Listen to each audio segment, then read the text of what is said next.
다 같이 주안에 맞춰서 묵상 기도하심으로 주일 예배 시작하겠습니다.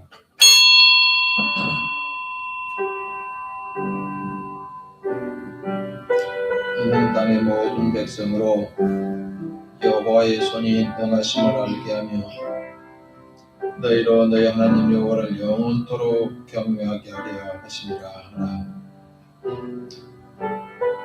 거룩한 생명의 말씀으로 주님의 형상을 회복하게 하시는 하나님 아버지, 치유할 수 없는 영적 부패를 예수 그리스도의 보혈로 새로운 피조물 되게 하시는 애 감사드립니다. 경기 침체가 계속되어서 시국이 불안과 근심에 쌓여갈 때 기도로 주님 붙잡고 소망을 불태우지 못한 잘못을 용서하여 주옵소서. 오늘 예배를 통하여 저희를 향한 주님의 극진하신 사랑의 증거를 발견하게 하시고 저희에게 공급하시는 거룩한 하늘 양식으로 존귀한 인생이 되는 비결을 안고 돌아가는 천국잔치 되게 하여 주옵소서. 예수님의 이름으로 기원하옵나이다. 아멘. 찬송가 31장 찬송하시겠습니다.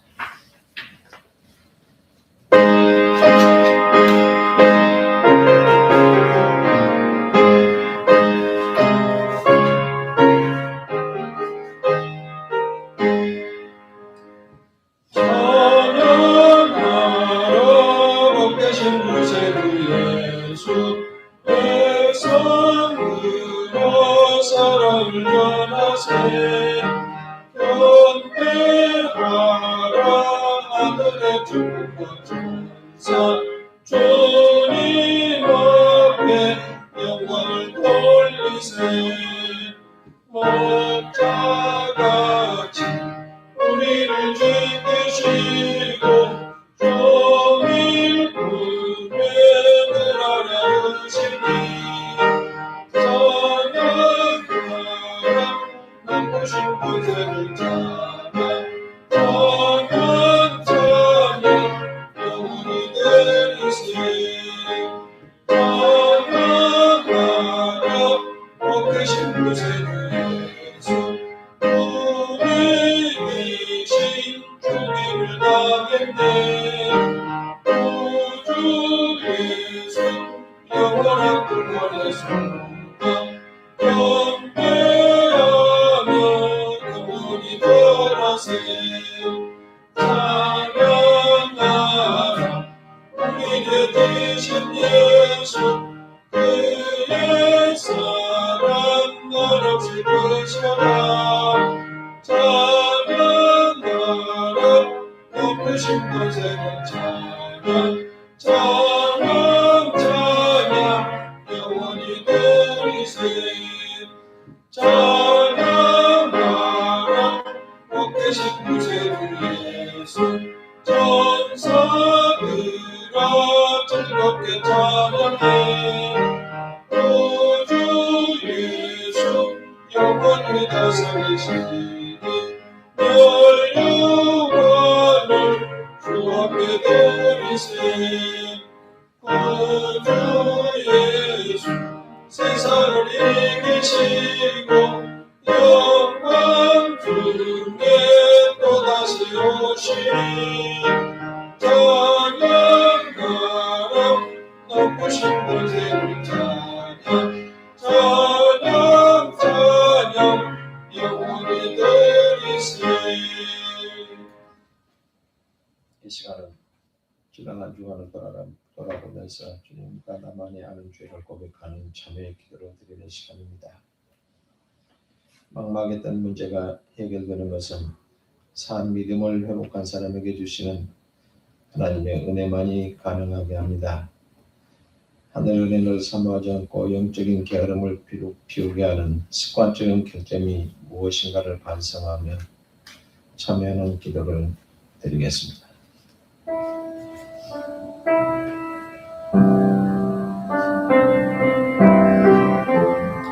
못된 생각과 왜곡된 믿음을 고쳐주시는 하나님,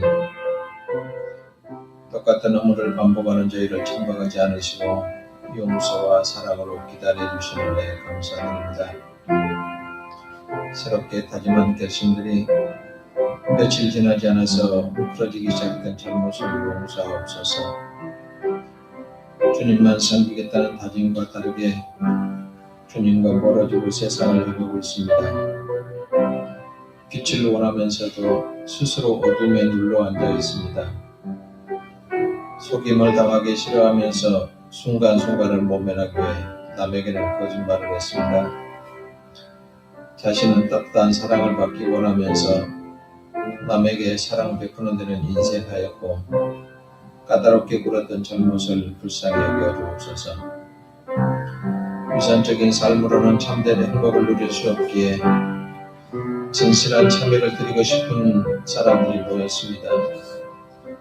저희들의 심령을 성령의 영광에 녹여주시사 새롭게 재련되어서 진실한 믿음이 회복되게 하옵소서. 주님 앞에 있는 저희들의 심령이 용서받은 기쁨과 주신 안식의 평강에 사로잡히는 시간 되게 하시고 변함없이 동행하시는 주님의 견고한 신뢰가 올 한 해 저희들의 축복된 여정이 되게 하옵소서. 요령과 처세로 세상에서 성공하는 것보다 주님을 기쁘게 해드리는 삶이 되게 하여 주옵소서. 예수님의 이름으로 기도하옵나이다. 아멘. 찬송가 295장 부르심 후에 석진아 집사님 기도 인도하겠습니다.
찬양하라 복되신 구세주 예수.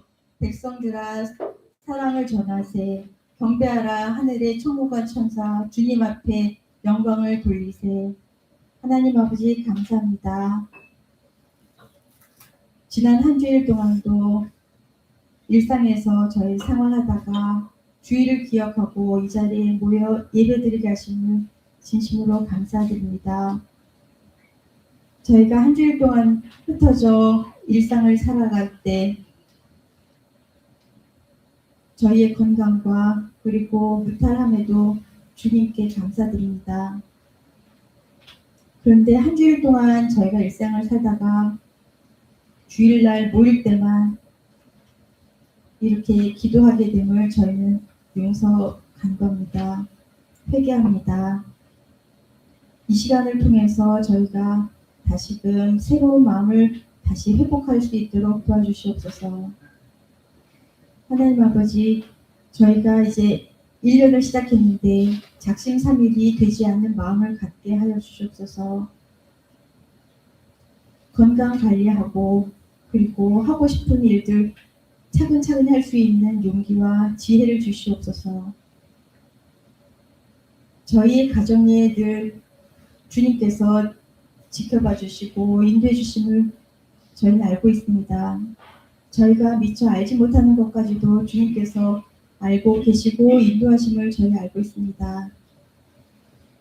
저희 가족의 건강과 미래 하고 싶은 것들 주님께서 길을 인도하여 주시옵소서. 항상 내가 무엇을 원하는지 알기 전에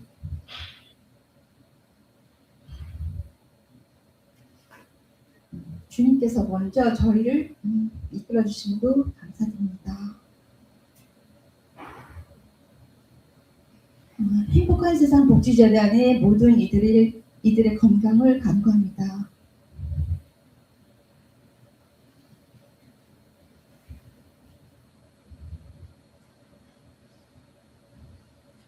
누워있는 사람, 그리고 아픈 사람, 더 아프지 않기를 주님께서 어루만져 주시고 속히 회복할 수 있기를 주님께서 어루만져 주셨고 축복해 주시옵소서. 이 자리에 이제 목사님을 세우셨으니 목사님의 말씀에 저희 순종하고 주님이 전달해 주시는 그 말씀에 순종하고 따르며 축복받기를 원합니다. 보이지 않는 손길에서도 봉사하는 사람들에게도 축복해 주시옵소서. 예배의 시종을 주님께 맡기오며 이 모든 말씀을 주님 이름으로 기도드렸나이다. 아멘. 아멘.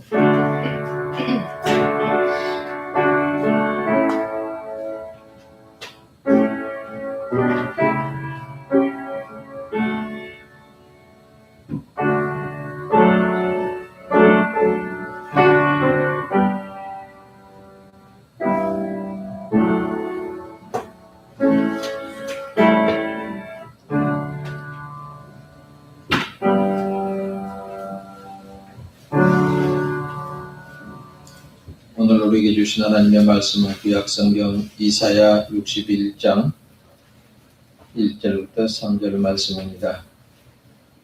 구약성경 1042쪽 이사야 61장 1절부터 3절 제가 봉독합니다. 주 여호와의 영이 내게 내리셨으니 이는 여호와께서 내게 기름을 부으사 가난한 자에게 아름다운 소식을 전하게 하려 하심이라.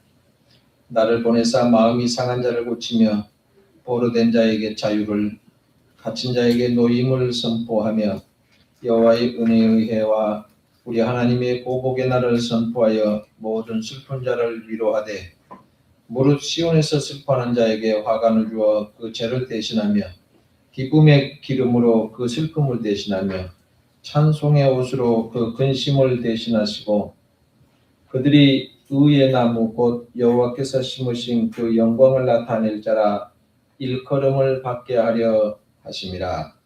아멘. 홍남남 집사님 찬양하겠습니다.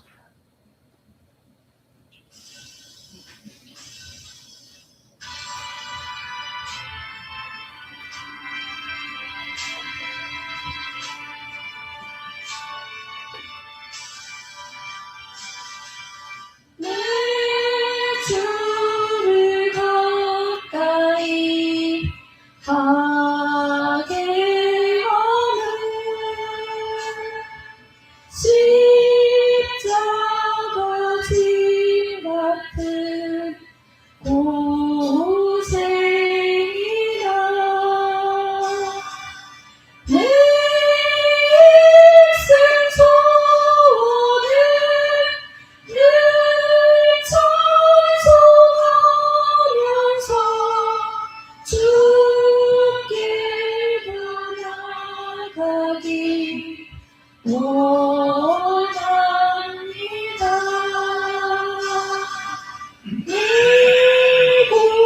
이곳에 가는 것 옛야고비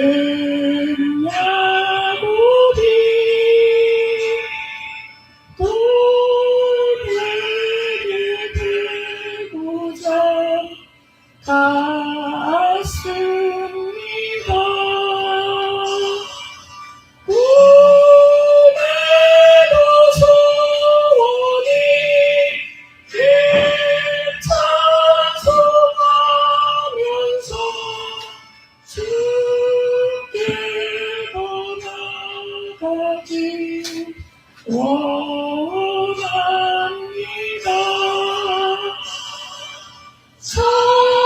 천상에 가는 길 떠나야도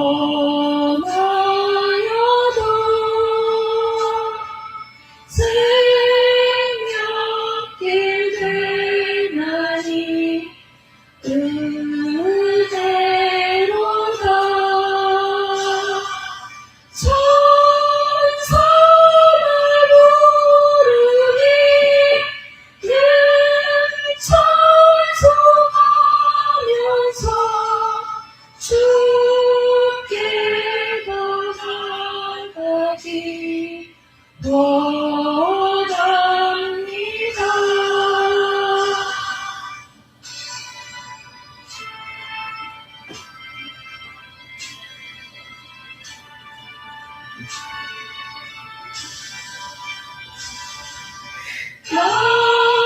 야곱이 잠깨어 일어나요.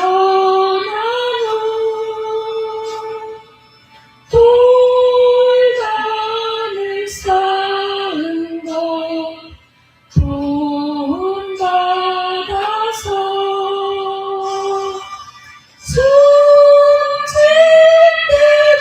되도록 늘 찬송하면서 주께 나가기 원합니다.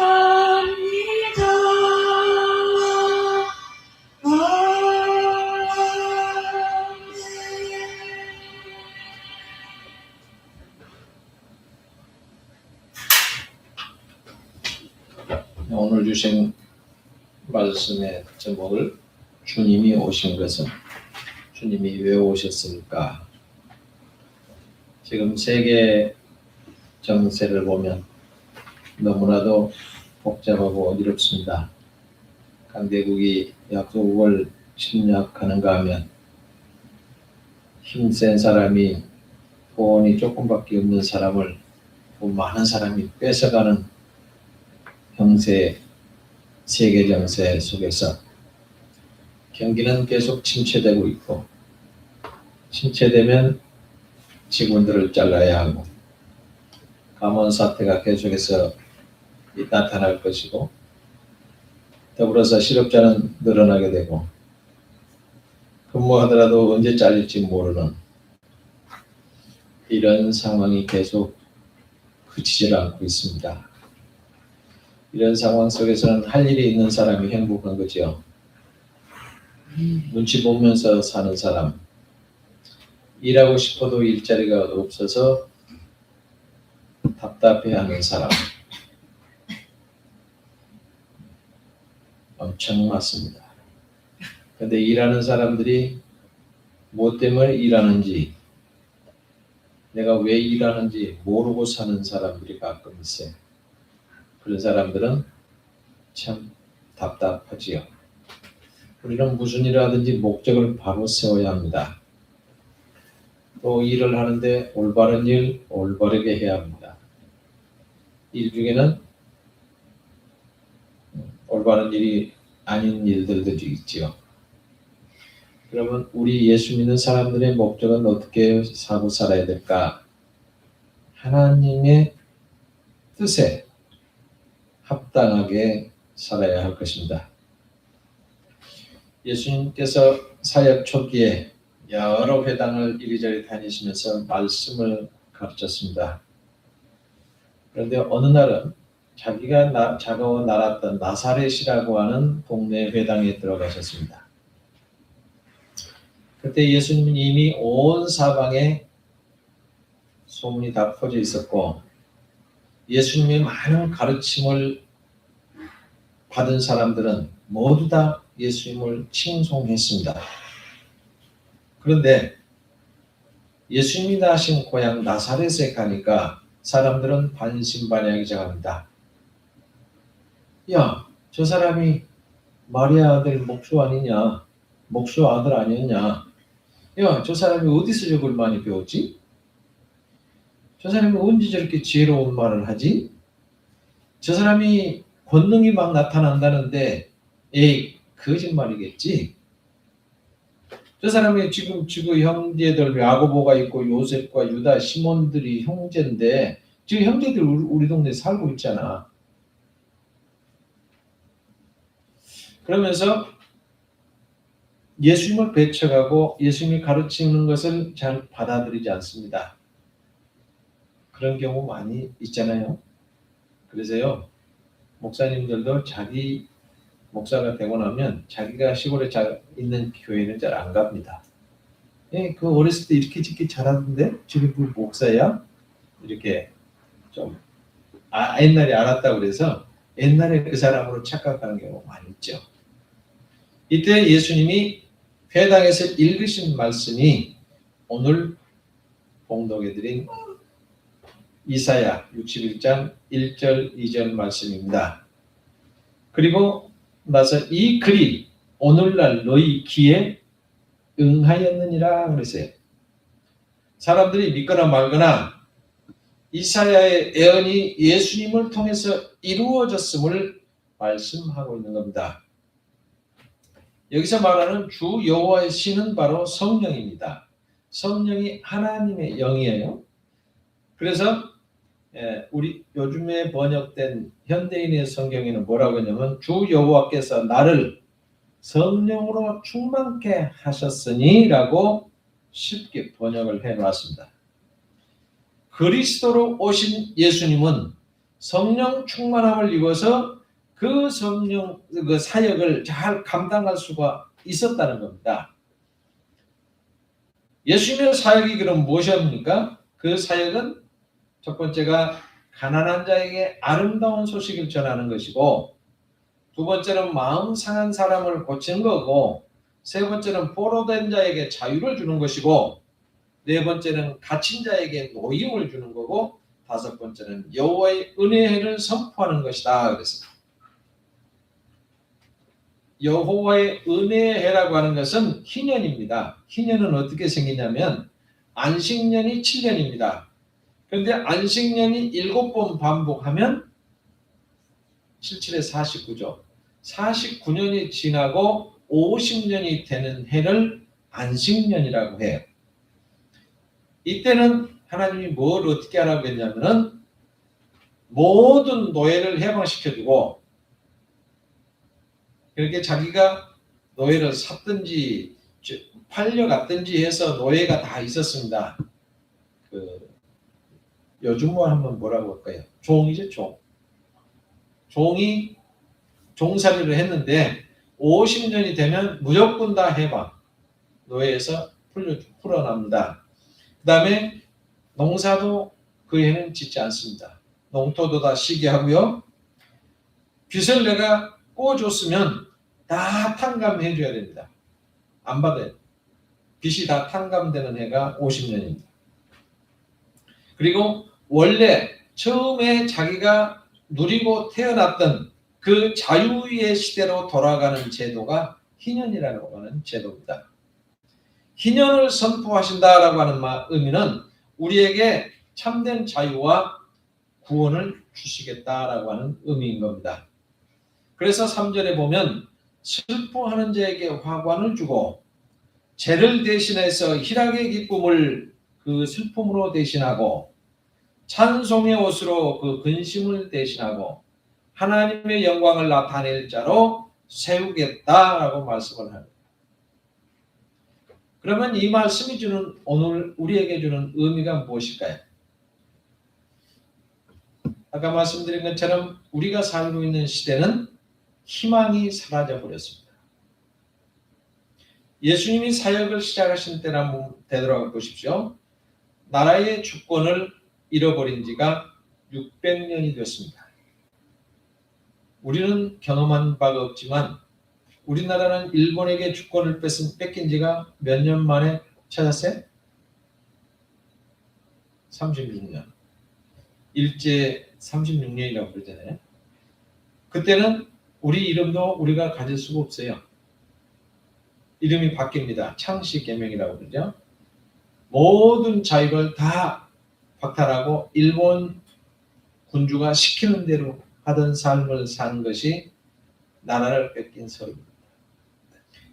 이 예수님이 사역하신 시대에 이 나라가 바로 600년 동안 나라 없는 서름으로 살았습니다. 그러니까 내가 꿈도 꿀 수 없어요. 바벨론의 포로로 잡혀간 지 70년 만에 돌아왔습니다. 그때는 조그만 희망이 있었어요. 야, 우리도 우리나라를 찾나 보다. 근데 그건 어디까지나 포로의 기환이었지 이스라엘 나라가 회복된 건 아니었어요. 한때는 마카비 일가를 통해서 독립운동을 펼쳐서 어느 정도 주권을 회복하기도 했습니다. 그러나 역시 해방된 건 아니었어요. 그래서 바벨론이나 페르시아나 헬라나 로마가 지배하는 동안에는 점점 이스라엘 나라가 독립하겠다는 희망이 다 없어져 버렸습니다. 예수님이 말씀하신 요한복음 8장 31절부터 32절에 뭐라고 하냐면 너희가 내 말에 거하면 참 내 제자가 되고 진리를 알지니 진리가 너희를 자유케 하리라. 그렇게 말씀을 하시니까 유대인들이 뭐라고 합니까? 아니 우리가 아브라함의 자손이라 남에게 종이 된 적이 없는데 어째서 우리가 자유케 되라고 하냐? 이렇게 반문을 합니다. 그러니까 600년이 흘러가니까 까마득한 옛날이니까 지금 사는 사람은 옛날 모르잖아요. 그런 상황이 됐습니다. 그 시절, 그 당시도 로마에게 주권을 뺏기고 아무것도 할 수 없었는데 이 사람들은 의뢰 그렇게 사나 보다 하고 그 사실 다 까맣게 잊어버렸습니다. 왜 잊었을까요? 희망이 사라져버리니까. 희망이 있으면 우리는 어떻게 되는데 우리가 어떻게 살아야 된다라고 하는데 희망이 아예 없어져 버리니까. 예수님 당시만 그런 게 아니에요. 지금 우리가 살고 있는 시대 한번 보세요. 지금이 바로 희망이 사라져버린 시대요. 어둠이 지배하는 시대입니다. 어둠이 지배한다. 먼저 우리가 기억할 것은 악한 영이 지배하는 세상에는 어둠만이 가득할 뿐입니다. 어둠의 영이 뭐냐? 얼마 전 뉴스에 보니까 히키코모리라고 아세요? 히키코모리. 일본말 같으죠? 일본에서 나온 말입니다. 은둔 생활자. 아무도 같이 생활 안 하고 혼자만 사는 거예요. 집에도 안 나가고 밖에도 안 나가고 방구석에 처박혀서 게임이나 하고 혼자 사는 겁니다. 그러니까 친구도 없어요. 밥도 혼자 먹어요. 나가지도 않아요. 그런 사람이 우리나라에 90만 명이나 있답니다. 그러니까 이 사람들 결혼을 하겠어요? 안 하겠어요? 안 해요. 혼자 방구석에만 사는 거예요. 더 심각한 것은 목사님 자식들이 상당히 많대요. 그런 사람. 그러니까 밖에 나가서 활동을 하고 뭘 해야 되는데 아예 바깥 출입을 안 하고 방 안에서만 있어요. 그래서 어떤 분이 저한테 우리 이런 사람들 다 끄집어내서 좀 살게 만들어보자. 그래 좋네. 그런 일을 좀 해보자. 라고 했는데 추진하겠다고 하는 사람이 추진을 안 해요. 국가에서도 이걸 어떻게 해야 되겠는데 어떻게 할지를 몰라요. 90만 명은 대단한 숫자거든요. 근데 노인들이 그러진 않잖아요. 젊은이들이 그런다. 젊은이들. 상상을 해보십시오. 여러분의 자식들은 그러지 않겠지만 여러분의 자식이 밖에도 안 나가. 밥 먹고 혼자 먹어. 아무것도 안 해. 하는 것은 오로지 컴퓨터에 게임이나 하고 있어. 얼마나 답답하겠어요. 이게 바로 악한 영이 세상을 지배하기 때문에 어둠이 가득합니다. 뉴스 나올 때마다 끔찍끔찍하지 않아요? 맨날 사고 나고 정신질환자들도 맨날 생기고 정신병 환자가 많다는 말이 상당히 오래된 얘기입니다. 그래서 우리나라가 잠재적인 정신병 환자까지 합치면 이 세상 대부분의 사람들이 정신병을 다 앓고 있다라고 해도 과언이 아닙니다. 그런데 우리가 살고 있는 세상이 왜 이렇게 됐을까요? 악령이 세상을 지배하고 있기 때문입니다. 그래서 세상에는 하나님의 말씀으로 치료받지 않으면 영원히 죽을 수밖에 없는 사람들이 점점 더 많이 드러나고 있습니다. 그것뿐만이 아닙니다. 이 세상에는 참 억울하고 분하고 원통한 일이 얼마나 많이 생겨납니까? 여러분, 국회의원 된다고 하는 사람들이 요즘에 뭐 유튜브나 뭐 이런 데 보면 나 국회의원인데 이거 계속 공격당하는 걸 많이 하더라고요. 국회의원 되면 그래도 과거에는 국회의원 집안이네 2대 이상을 하게 되면 국회의원 집안이네 그래도 좀 우려로 봤잖아요. 지금은 국회의원 되면 좀 개새끼 이렇게 표현을 하는 세상이 됐습니다. 멀쩡한 국회의원이 돈 받아갖고 감옥 가고요. 황창현 신부가 그러더라고요. 감옥 가려면 대통령 되시오. 우리나라 대통령 제대로 죽음을 맞이했습니까? 감옥 안 간 사람이 누가 있습니까? 다 맞아. 전부 다 감옥 갔어요. 감옥 안 간 사람이 없어요. 자, 변호사들은 어떻게 하면 남의 돈을 훔쳐먹을까? 합법적으로 돈 뺏어먹는 놈들이 변호사들이죠. 이 사람들 공부 안 했어요? 많이 했잖아요. 그리고 남의 잘못을 자꾸만 잘못 있으면 그걸 이용해서 어떻게든 돈을 뜯어내는 세상입니다. 우리가 사는 도처에 불법이 강탈이 횡행하고 있습니다. 고소고발 사건이요. 고소고발하는 사건 발생률이 인구 증가에 비해서 훨씬 더 빠르다 그래요. 훨씬 더 많아지고 있답니다. 지금이 이혼율하고 결혼율하고 비슷하대요. 조금 더 지나면 이혼율이 결혼율보다 앞서간답니다. 참 암담하지요. 그러나 무엇보다도 더 염려가 되는 것은 세상에 빛이 되어야 될 성도들의 삶에서 성령의 불이 꺼져가고 있다라고 하는 얘기입니다. 하나님 나라의 소망 가지고 현실의 어려움을 기도로 승화시키는 신자가 많지 않다는 얘기예요. 이 세상이 주는 재미, 이 세상이 주는 즐거움에 빠져 허우적거리고 있습니다. 그러니까 즐거움과 재미에 빠져서 살려고 하면 자연히 돈을 벌어야 돼요. 정당한 방법으로 정당하게 벌면 좋은데 이게 돈을 정당한 방법으로 정당하게 벌려니까 잘 안 벌려요. 그러니 쉽게 좀 버는 방법 선택하려고 하고 그렇게 선택하려고 하니까 나쁜 짓 하고 성도들은 기도에 힘써야 되는데 세상 일로 분주하고 그러다 보니 자연히 감사보다는 불평과 불만이 계속 많아지게 되고 원망이 쌓이게 됩니다. 옛날에는요. 주님을 위해서 봉사하고 희생하는 것은 큰 보람이다 생각하고 살았습니다. 그런데 요새 교회 성도들은 죄송합니다만 교회에서 직분 받아서 봉사하고 시간을 투자해서 하는 일을 절대 안 하려고 합니다. 그래서 교회에서 뭐 하자고 하면 다 기피합니다. 내가 그냥 교회 가서 예배만 드리면 되지. 하나님께 제사만 드리면 되지. 뭘 이거저거 시켜 하지 마. 안 해. 하라고 싶어. 주님의 일로 기쁨을 얻으려고 해야 되는데 세상 일로 인해서 기쁨을 얻고자 안달나 있습니다. 그렇기 때문에 오늘 우리는 과연 하나님의 빛을 내가 나타내고 있는가 아니면 하나님의 빛을 내가 가리고 있는가 냉정하게 돌아봐야 합니다. 우리는 주님의 거룩한 빛을 받아들여서 이 세상의 빛을 비춰야 할 하나님의 백성입니다.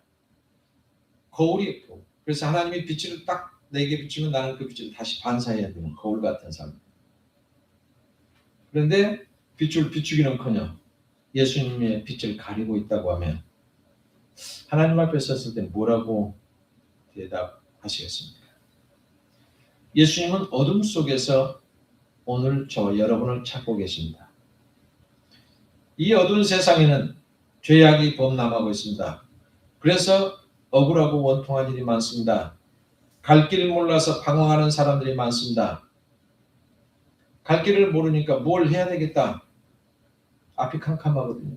그러니까 이렇게 캄캄한 세상 오랫동안 살려고 하는 것보다는 빨리 죽는 게 낫겠다 그래서 옥상에 올라가서 뛰어내리는 사람들이 자주자주 많아집니다.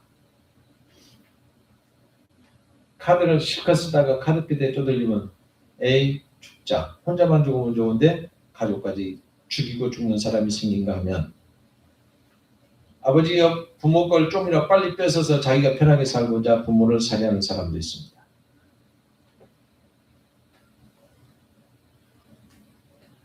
어두운 세상. 이 어두운 세상을 구원하시려고 예수님은 빛으로 오셨어요. 어둠 속에 있는 백성들을 해방하기를 원했습니다. 문제는 백성들이 그걸 받아들여야 되는데 안 받아들여요. 로마서 10장 21절에 보면 이스라엘에 대하여 가라사대 순종치 아니하고 거스려 말하는 백성에게 내가 종일 내 손을 벌렸노라 하셨느니라. 이렇게 말씀해요.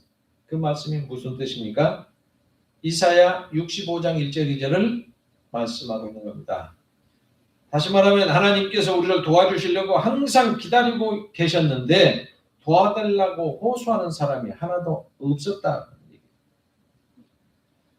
하나님께서는 백성들에게 계속 자신의 팔을 벌리고 계셨지만 사람들은 계속 이유를 늘어놓고 하나님께 돌아가기를 거부했다는 얘기입니다. 그렇지만 누구든지 주께로 돌아오기만 하면 하나님은 그들의 억울하고 원통하고 근심되고 괴로운 일을 고통당하고 있는 사람들을 자유롭게 해 주실 겁니다. 예수님은 어떤 사람을 찾습니까? 가난한 사람, 마음이 상한 사람을 찾고 있습니다. 가난한 자에게 아름다운 소식을 전하기 위해서입니다. 그래서 여기서 가난하다는 사람은 누굽니까? 가난한 사람이라고 하면 굶주린 사람, 우는 사람, 병든 사람, 무거운 짐진 사람, 생애에 지쳐 피곤한 사람, 신분이 낮은 사람, 버림받은 사람, 죄인들을 말하고 있습니다. 이런 사람들은 하나님의 도움 없이는 도무지 살아갈 수 없는 사람들입니다. 그래서 이런 사람들은 하나님의 도우심을 간절히 애타게 기다리고 있습니다. 예수님이 말씀하실 때 뭐라고 했어요? 마태복음 5장 3절에 보면 심령이 가난한 자가 복이 있나니 라고 했어요. 심령이 가난한 사람은 무슨 뜻입니까? 이 가난한 사람들이 참으로 복 있는 사람이라 얘기해요. 마음이 가난하니까 의지할 곳이 없으니까 하나님 없이는 살 수 없다라고 생각하다 보면 나는 빈손으로 아무것도 없는데 하나님 붙잡고 하나님을 의지하는 사람이 되는 겁니다. 이게 바로 가난한 사람. 그래서 진실로 가난한 사람이 복이 있다라고 하는 겁니다. 사람은 무엇을 붙잡고 있으면 하나님을 잡지 못합니다. 내가 무언가를 붙잡고 있으면 하나님 못 잡아요. 손을 꽉 붙잡고 있으니까 다른 걸 못 잡잖아요. 자신이 무엇을 풍족하게 소유하고 있으면 하나님을 붙잡고 하나님을 의지하지 않습니다. 내가 빈손이 되었을 때, 내가 진실로 가난해질 때 그때 비로소 하나님을 붙잡게 되고 하나님을 의지하게 됩니다. 그래서 가난한 자가 복이 있다라고 말씀하신 거예요. 빈손으로 있는 사람은 십자가 붙잡습니다. 내 마음이 비어 있으면 복음을 받아들입니다. 예수님을 받아들이지 못한 사람은 내 힘으로 뭔가를 할 수 있다라고 교만한 마음이 들어있기 때문에 예수 믿으라. 예수 믿으세요 그러면 그걸 믿어서 뭐하냐? 내 주먹이나 믿어라. 이런 사람이 생기는 거예요. 그래서 가난한 사람에게 복음이 전해진 것. 두 번째, 예수님은 포로된 사람, 옥에 갇힌 사람을 찾고 계신다고 했죠. 포로된 사람에게 자유를 주기 위함입니다. 이 말씀은 전쟁 포로의 석방을 생각나게 하는데요. 전쟁 포로가 석방되면 무슨 의미가 있어요? 내가 너를 용서한다. 이런 의미를 갖고 있습니다. 우리는 영적으로 죄의 사슬에서 포로 상태가 되어 있었어요. 그래서 죄의 사슬을 끊어버리고 해방이 되어야 됩니다. 그런데 내 힘으로는 할 수 없어요. 여러분 사슬을 내 혼자 묶고 있는데 어떻게 풀어요? 예수 그리스도 용서를 통해서만 죄의 사슬을 끊어버릴 수가 있습니다. 그리고 예수님은 성령님을 통해서 우리에게 기쁨을 주기 위해서 우리를 찾고 있어요. 기쁨을 주기 위해서 찾습니다. 첫째, 어떤 기쁨? 슬픈 자를 위로하시며 화관을 씌워주기 위해서 찾는다 그랬습니다. 이스라엘 민족이 어려움을 당했을 때 머리에 재를 뿌리고 잿더미에 앉아서 뒹굴며 슬퍼했습니다. 재를 뿌리고 잿더미에 앉았다. 이런 비극의 면류관은 재 대신에 꽃으로 엮어진 화관, 영광의 면류관을 주어서 그 슬픔을 대신하게 한다 그랬어요.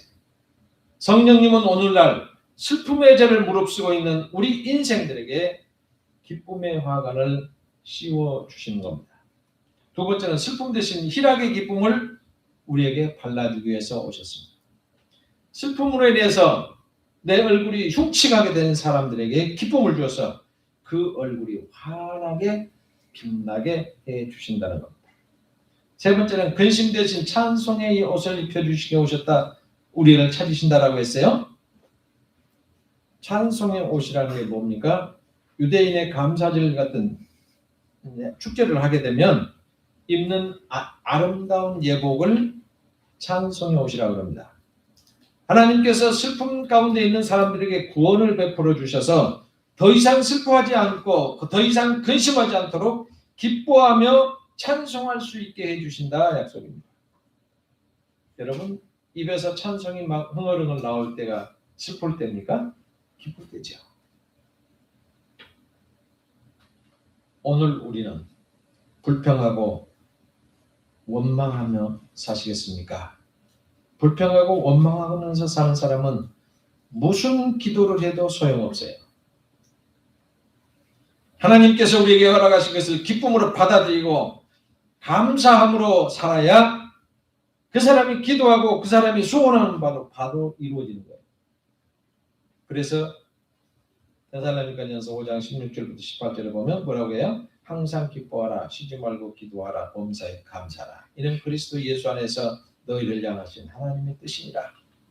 여러분 우리는 늘 기뻐하고 감사하고 범사에 감사하고 쉬지 말고 기도하고 그래서 하나님이 우리가 원할 때마다 들어주는 귀한 응답 가운데 사시기를 바랍니다. 주님 우리 인간이 겪는 모든 문제를 풀어주시고 해결해 주시게 오셨어요.